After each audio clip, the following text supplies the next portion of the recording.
നവകേരള സദസ്സിന് മുന്നോടിയായി മുഖ്യമന്ത്രി നടത്തിയ വാർത്താ സമ്മേളനത്തിന്റെ വിശദാംശങ്ങളുമായി സാലി മുഹമ്മദ് ചേരുന്നുണ്ട്. സാലി, വിവിധ വിഷയങ്ങളിൽ തോട്ടപ്പള്ളി സ്പിൽവേയിലെ കരിമണൽ ഖനനം, ഒപ്പം സുരക്ഷാ ഉദ്യോഗസ്ഥരുടെ നടപടി എന്നിവയടക്കം വിവിധ വിഷയങ്ങളിലാണ് വാർത്താ സമ്മേളനത്തിൽ മുഖ്യമന്ത്രി വിവിധ വിഷയങ്ങൾ പ്രതിപാദിച്ചാണ് അദ്ദേഹത്തിന്റെ വാർത്താ സമ്മേളനം നടന്നത്. എന്തൊക്കെ കാര്യങ്ങൾ, ഏതൊക്കെ വിശദീകരണങ്ങൾ, വിശദാംശങ്ങൾ? വിനീഷ, കഴിഞ്ഞ ദിവസങ്ങളിൽ മുഖ്യമന്ത്രിക്കെതിരെ നടന്ന പ്രതിഷേധത്തിൻ്റെ പേരിൽ നടന്ന ചില അതിക്രമ ശ്രമങ്ങളെ മുഖ്യമന്ത്രിയുടെ ഗൺമാൻ അല്ലെങ്കിൽ മുഖ്യമന്ത്രിയുടെ സുരക്ഷാ ഉദ്യോഗസ്ഥർ നേരിട്ട് അതിനെ ചെറുത്തിരുന്നു. സ്വാഭാവികമായൊരു നടപടിയാണിത്. നമുക്കൊക്കെ അറിയുന്ന പോലെ മുഖ്യമന്ത്രിയുടെ സുരക്ഷാ ഉദ്യോഗസ്ഥരാണ് അവർ. പക്ഷേ അതിനെതിരെ ചില മാധ്യമങ്ങൾ വലിയ തോതിൽ ഇന്നലെയും ഇന്നുമൊക്കെയായി കഴിഞ്ഞ ദിവസങ്ങളിൽ വലിയ പ്രചരണം നടത്തുന്നുണ്ട് മുഖ്യമന്ത്രിയുടെ ഗൺമാനെതിരെ, മുഖ്യമന്ത്രിയുടെ സുരക്ഷാ ഉദ്യോഗസ്ഥർക്കെതിരെ ഒക്കെ. അപ്പോൾ ഈ പ്രതിഷേധത്തിൻ്റെ പേരിൽ നടക്കുന്ന അതിക്രമ ശ്രമങ്ങളെ തടയുന്ന ഉദ്യോഗസ്ഥർക്കെതിരെ മോശപ്പെട്ട രീതിയിലുള്ള പ്രചരണം നടക്കുന്ന ഘട്ടത്തിലാണ് അതിനോട് ചോദ്യത്തിന് മറുപടിയായി മുഖ്യമന്ത്രി ഒരു കാര്യം വിശദീകരിച്ചത്. തൻ്റെ ഗൺമാനാണെങ്കിലും തൻ്റെ സുരക്ഷാ ഉദ്യോഗസ്ഥരാണെങ്കിലും അക്കാര്യത്തിൽ ചെയ്യുന്ന ഒരു സ്വാഭാവിക നടപടിയാണ്. അവരുടെ ചുമതല എന്ന് പറയുന്നത് സുരക്ഷയുമായി ബന്ധപ്പെട്ടാണ്. അതുമായി ബന്ധപ്പെട്ട നടപടികൾ അവർ സ്വീകരിക്കുന്നു എന്ന് മാത്രമേ ഉള്ളൂ. ഈ കഴിഞ്ഞ ദിവസങ്ങളിൽ ഇന്ന് ഒരു പ്രമുഖ പത്രത്തിൻ്റെ മുൻ പേജിൽ മുഖ്യമന്ത്രിയുടെ ഗൺമാൻ ഏതാനും യൂത്ത് കോൺഗ്രസ് പ്രവർത്തകരെ അടിച്ചു മാറ്റുന്ന ഒരു ചിത്രം ഉണ്ട്. ആ ചിത്രത്തിന് സംബന്ധിച്ച് വലിയ പ്രചരണം ചില കേന്ദ്രങ്ങൾ നടത്തുന്നുണ്ട്. അതിൽ മുഖ്യമന്ത്രി കൃത്യമായ നിലപാട് സ്വീകരിച്ചു. അദ്ദേഹം പറഞ്ഞത് നവകേരള ബസ്സിന് നേരെ ചിലർ ചാടി വീഴാൻ ശ്രമിക്കുന്നു. ആ ചാടി വീഴുന്നവരെ തടയുകയാണ് ഈ ഉദ്യോഗസ്ഥർ ചെയ്തത്. അതിനപ്പുറത്തേക്ക് തൻ്റെ അംഗരക്ഷകർ എന്ന നിലയ്ക്ക് അവരവരുടെ ഡ്യൂട്ടി ചെയ്യുന്നു എന്നുള്ളത് മാത്രമാണ്. അതിനെ മറ്റ് തരത്തിൽ പ്രചരിപ്പിക്കാനും പൊലിപ്പിക്കാനും മറ്റ് കാര്യങ്ങളിലേക്ക് വ്യാഖ്യാനിക്കാനും ചില കേന്ദ്രങ്ങൾ ശ്രമിക്കുന്നു. അതിൽ ചില മാധ്യമങ്ങൾക്ക് വലിയ പങ്കുണ്ട്. അത് ബോധപൂർവം ചെയ്യുന്നതാണ്.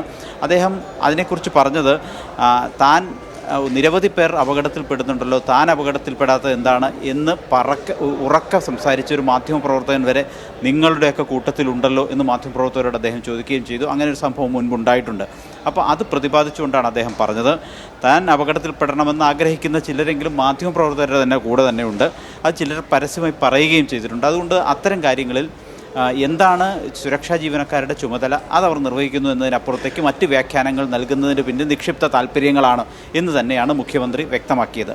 മറ്റൊന്ന്, ഈ കഴിഞ്ഞ ദിവസങ്ങളിലുണ്ടായ സംഭവങ്ങളുമായി ബന്ധപ്പെട്ട്, അതായത് കേന്ദ്ര വിവേചനത്തിനെതിരെ പ്രതിപക്ഷം സ്വീകരിക്കുന്ന നിലപാട്, ആ പ്രതിപക്ഷം അക്കാര്യത്തിൽ സംസ്ഥാന താല്പര്യത്തിന് വിരുദ്ധമായാണ് സംസാരിക്കുന്നത്. പ്രതിപക്ഷ നേതാവ് തീർത്തും ജനഹിതത്തിന് എതിരായി സംസാരിക്കുന്നു. പ്രതിപക്ഷ നേതാവിന് നാടിനോട് അല്പമെങ്കിലും സ്നേഹമുണ്ടെങ്കിൽ ഈ വിഷയത്തിൽ സംസ്ഥാന സർക്കാരിനൊപ്പം നിന്ന് അല്ലെങ്കിൽ നാടിനൊപ്പം നിന്ന് കേന്ദ്ര നയത്തിനെതിരെ സംസാരിക്കുകയും പ്രതിഷേധിക്കുകയുമാണ് ചെയ്യേണ്ടിയിരുന്നത്. പക്ഷേ ആ കേന്ദ്ര സർക്കാരിനെ പ്രത്യക്ഷമായോ പരോക്ഷമായോ പിന്തുണയ്ക്കുന്ന സമീപനമാണ് പ്രതിപക്ഷ നേതാവ് സ്വീകരിക്കുന്നത്. ആ പ്രതിപക്ഷ നേതാവിനെക്കുറിച്ച് കേരളത്തിലെ മാധ്യമങ്ങൾക്ക് ഒരു മിണ്ടാട്ടവുമില്ല, ഒരു വിമർശനവുമില്ല എന്നതാണ് മുഖ്യമന്ത്രി മാധ്യമങ്ങളുമായി ബന്ധപ്പെട്ട് അക്കാര്യത്തിൽ വിശദീകരിച്ചത്. ഏതായാലും മറ്റ് ചില വിഷയങ്ങളിലേക്കും അദ്ദേഹം കടന്നു. ഒന്ന്, മത്സ്യത്തൊഴിലാളി മേഖലയിൽ സർക്കാർ നടപ്പിലാക്കുന്ന വിവിധ പദ്ധതികൾ, അവർക്ക് ഭവന നിർമ്മാണ പദ്ധതികൾ, മത്സ്യത്തൊഴിലാളി ക്ഷേമത്തിനായി സർക്കാർ ഇതിനകം നടപ്പിലാക്കിയ പദ്ധതികളെക്കുറിച്ചൊക്കെ മുഖ്യമന്ത്രി വളരെ വിശദമായി തന്നെ പ്രതിപാദിച്ചു. പിന്നീട് തോട്ടപ്പള്ളി സ്പിൽവേയിൽ മണൽ നീക്കം ചെയ്യുന്നതുമായി ബന്ധപ്പെട്ട് ഖനനാനുമതി നൽകിയതിനെതിരെ ചില ആക്ഷേപങ്ങൾ കഴിഞ്ഞ ദിവസങ്ങളിൽ മാത്യു കുഴൽനാടൻ ഉൾപ്പെടെ ഉന്നയിച്ചിരുന്നു. അതിൽ കൃത്യമായി മാത്യു കുഴൽനാടൻ അങ്ങനെ പലതും പറയും, അങ്ങനെ പല ആക്ഷേപങ്ങളും ഉന്നയിക്കും എന്ന് പറഞ്ഞതിന് ശേഷം അദ്ദേഹം ആ സംഭവവുമായി ബന്ധപ്പെട്ട് UDF ഭരണകാലം മുതൽ ഈ ഒടുവിൽ വരെ നടന്ന എല്ലാ നടപടിക്രമങ്ങളുടെയും GOകളുടെ നമ്പർ വെച്ച് അദ്ദേഹം വിശദീകരിച്ചു. അതായത് കുട്ടനാട്ടിലെ വെള്ളപ്പൊക്കത്തിന് കാരണം തോട്ടപ്പള്ളി സ്പിൽവേയിലെ മണലടിഞ്ഞുകൂടുന്നതാണ് എന്ന് പഠന റിപ്പോർട്ട് നിരവധിയുണ്ട്. അതിനെ തുടർന്ന് UDF സർക്കാർ നീക്കം ചെയ്യാൻ തീരുമാനിച്ചു. അത് അന്ന് UDF സർക്കാരിൻ്റെ കാലത്ത് തന്നെ IRELന് കരാർ നൽകി. തുടർന്ന് വന്ന സർക്കാർ അത് കൃത്യമായി നടപ്പിലാക്കുന്നതിന് വേണ്ടി KMMLനെയും കൂടി സഹകരിപ്പിച്ചു മണൽ നീക്കം ചെയ്യുന്നതിൻ്റെ ചുമതലയിലേക്ക്. ഇത് 2 പൊതുമേഖലാ സ്ഥാപനങ്ങളാണ് എന്നതാണ്. അപ്പോൾ ഏതെങ്കിലും തരത്തിലൊരു സ്വകാര്യ മേഖല ഈ സ്വകാര്യ കമ്പനി ഈ ചിത്രത്തിലേ ഇല്ല.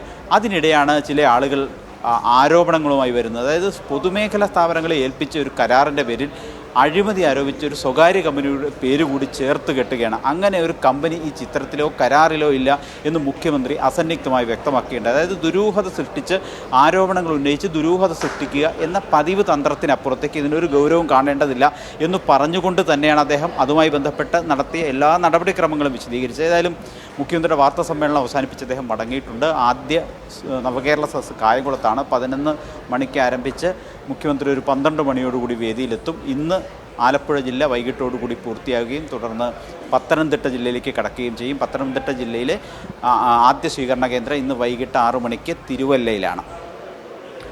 ശരി, സാലിഹ് മുഹമ്മദാണ് മുഖ്യമന്ത്രിയുടെ വാർത്താ സമ്മേളനത്തിന്റെ സമഗ്രമായ വിശദാംശങ്ങൾ നൽകിയത്.